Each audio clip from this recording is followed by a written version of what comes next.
So I did a video not that long ago where I asked the question, what if Luffy fought Blackbeard directly after leaving Wano?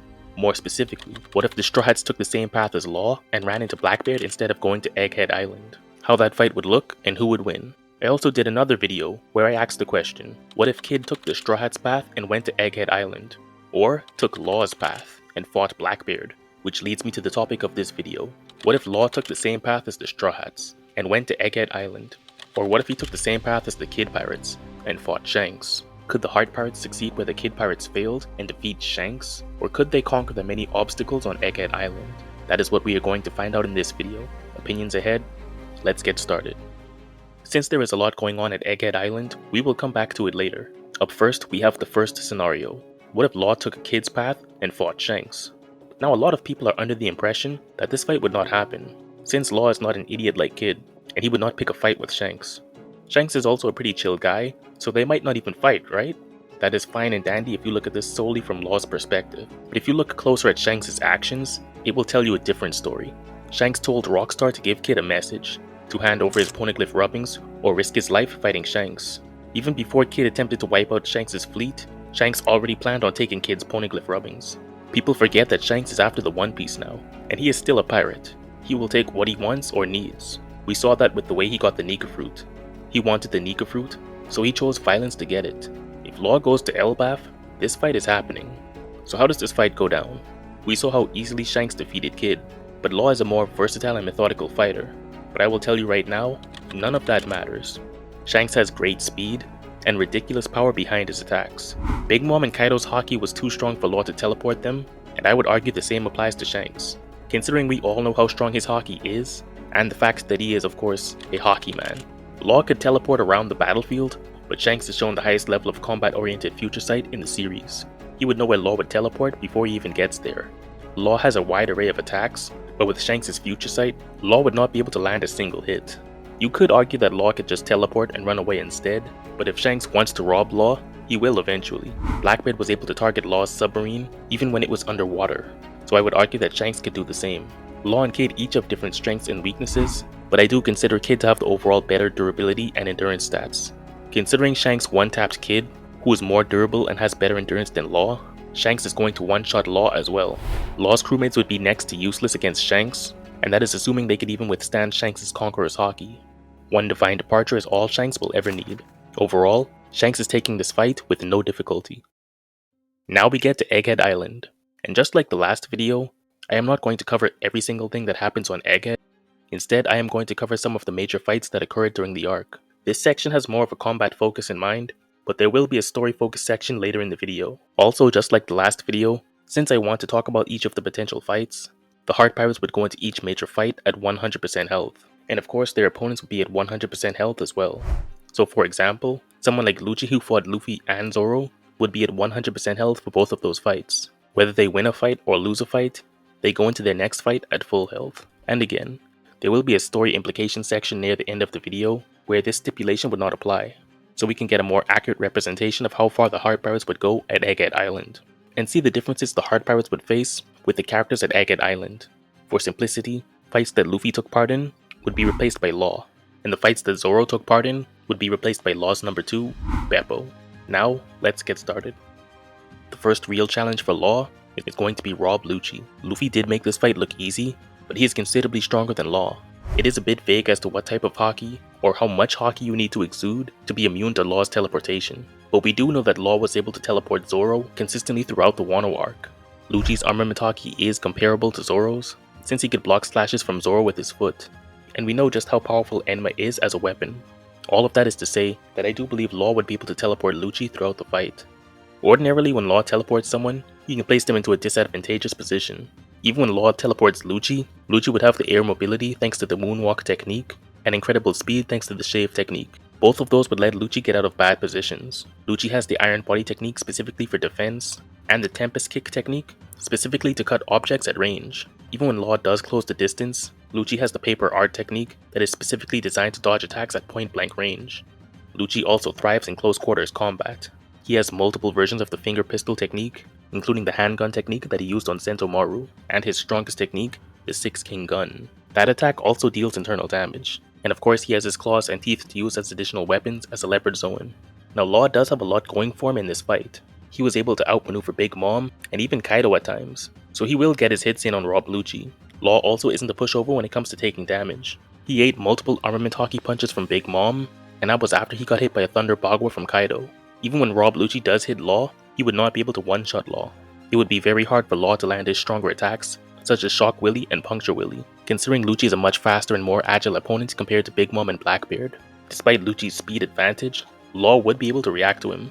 Law was able to dodge attacks from Kaido in his dragon form, and even blocked an attack from Kaido in his hybrid form. Lucci does have very impressive endurance, taking hits from Gear 5 Luffy, and even an attack from Zoro and Jinbei, and he was still conscious after all of that.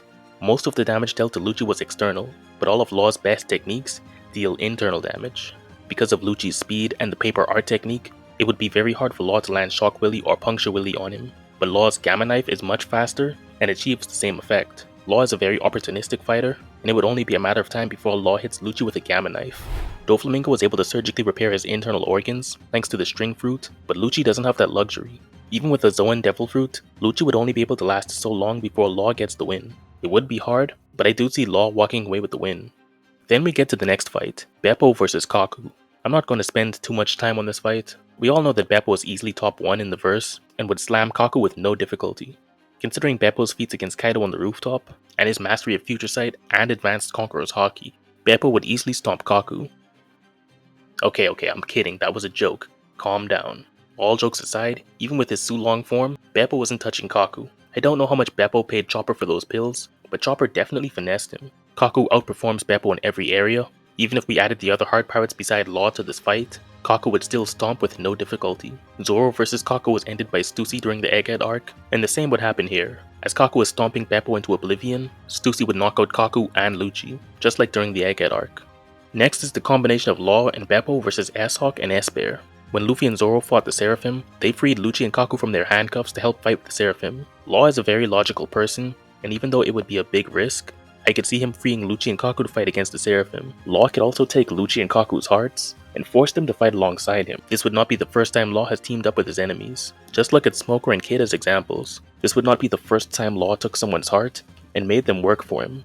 Just look at Caesar Clown. Beppo is going to be useless against the Seraphim, and without any help, Law would be in a 2 vs 1. I believe that Law would beat any of the Seraphim in a 1 vs 1, but a 2 vs 1 would be too much. Since the Seraphim have not showcased any Haki yet, you could argue that Law could just cut them with his Devil Fruit and win that way. But with the speed the Seraphim possess, that would be very difficult, especially in a 2 vs 1 scenario. Law is one of the smarter characters in One Piece, so him figuring out how the Lunarian's flames operate is inevitable. Law's attacks specialize in dealing internal damage, so even though the Seraphim are pretty much indestructible with their flames active, Law's attacks would be able to bypass their external defense and deal internal damage. S-Hawk and S-Bear are very strong, but with Lucci and Kaku backing him up, they will get the win eventually.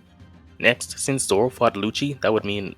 yeah, I'm not going any further. You know what happens here. Next up is another big fight, Trafalgar Law vs Admiral Kizaru. Going into this fight, Law does have a few things going for him. The first thing we need to clear up would be, can Law teleport Kizaru? And I would say the answer is no.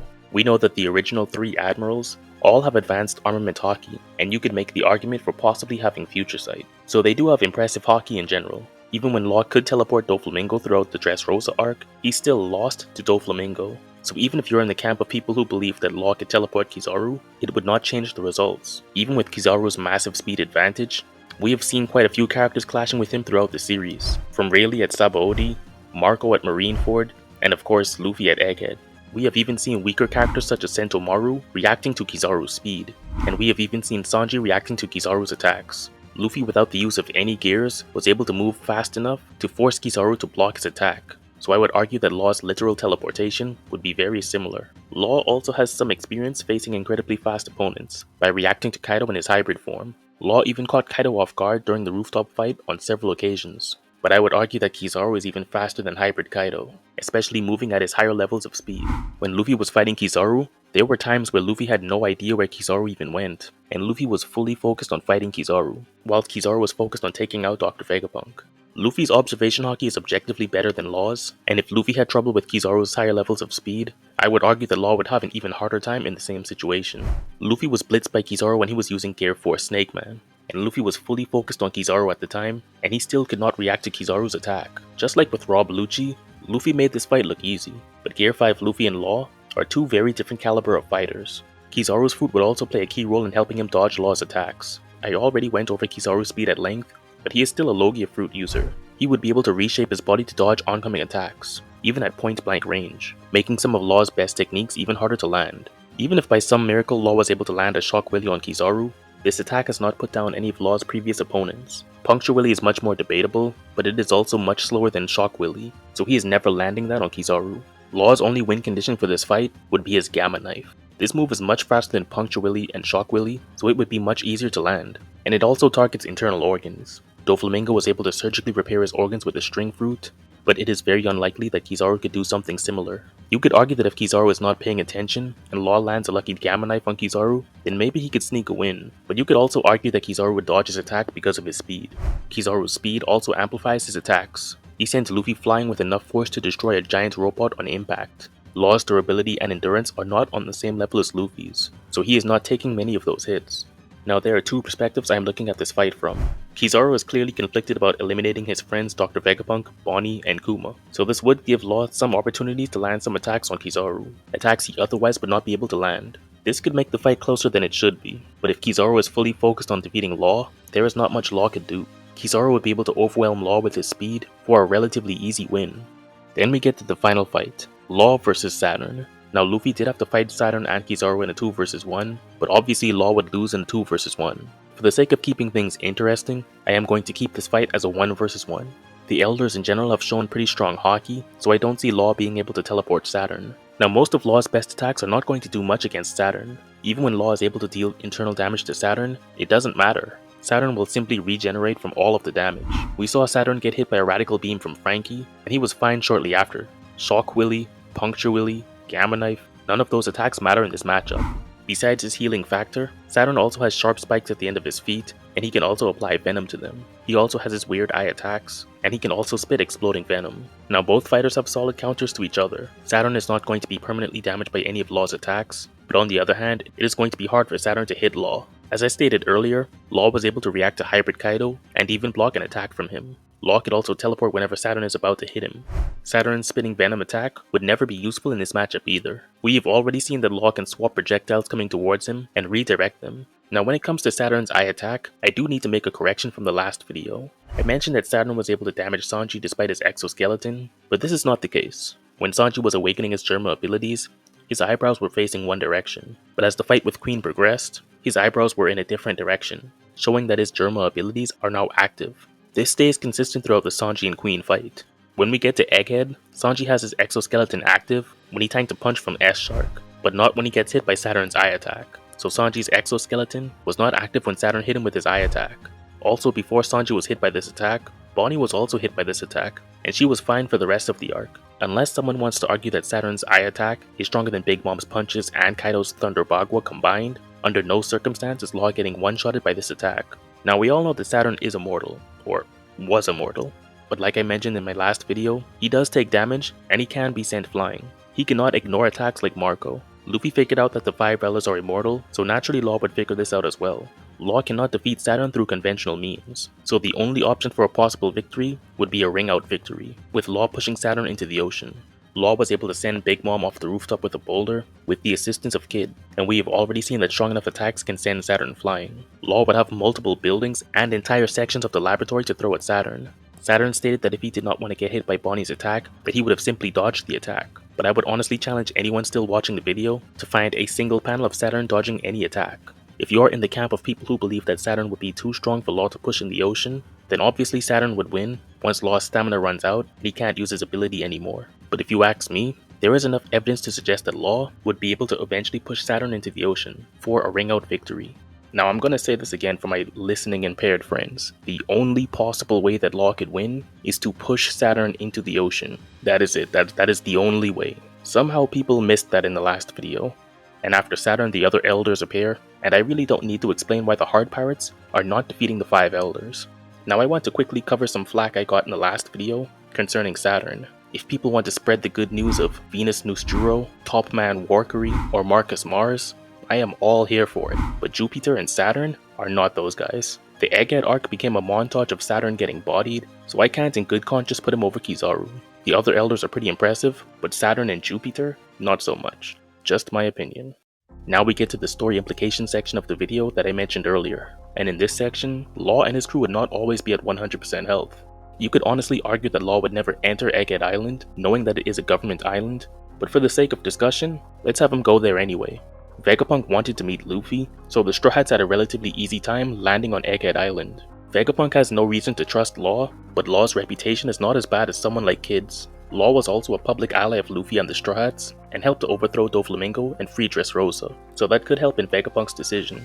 Law is also not completely heartless, so you could argue that he would rescue Bonnie from drowning. If Vegapunk sees Law save Bonnie, then maybe he would allow the Heart Pirates to enter the island. Otherwise, Law would have to fight his way onto the island. Once Law knows that CP0 and the Navy are heading to Egghead, he is definitely booking it. Law is not the hero type. He is not going to stay to protect Bonnie or the Vegapunks. Law did rescue Luffy from Marineford despite the risks, but I don't see him taking the same risks to save Bonnie or the Vegapunks. I could see the Heart Pirates running into CP0 on their way off of Egghead. If Law fights Lucci in a 1 vs 1, then I see him winning, with Lucci doing about 50 to 60% damage to Law. The problem is that none of the other Heart Pirates can fight Kaku. That is where Stussy would come in. Since she is not on CP0's side, you could argue that she still betrays Lucci and Kaku, giving Law and his crew time to escape. The Heart Pirates would have to avoid the armada of marine ships heading towards Egghead, and more importantly, Kizaru. Kizaru was not able to get Law at the end of the Marineford arc, but this time he would chase the Heart Pirates. Since the Heart Pirates would be leaving Egghead Island, Kizaru would have to eliminate them, just in case a Vegapunk was on board their ship. The world's government is very thorough about cutting off loose ends. Akainu eliminated the residents of Ohara just in case there was a scholar on board, and Saturn had the ship leaving Egghead destroyed just in case anyone on board the ship knew about the Void Century research being done at Egghead. If Law's submarine is hit by any of Kizaru's attacks, they would have to resurface. Kizaru would be able to easily destroy Law's submarine, and Beppo is not saving Law from Kizaru. Bonnie, Kuma, and the Vegapunks would be eliminated, and Vegapunk's message would be stopped prematurely. Overall, I don't see the Heart Pirates sticking around Egghead for very long, if they even go there in the first place. But there you have it. This is what I think would happen if Law went to Egghead Island or fought Shanks. This is just what I think, and you can let me know what you think in the comments. And if you liked this video, you can check out my most recent video about what if Kid went to Egghead Island or fought Blackbeard, or my video about Luffy fighting Blackbeard directly after leaving Wano. Leave a like if you enjoyed the video or a dislike if you didn't, and consider subscribing for more videos like this in the future. Thanks for watching.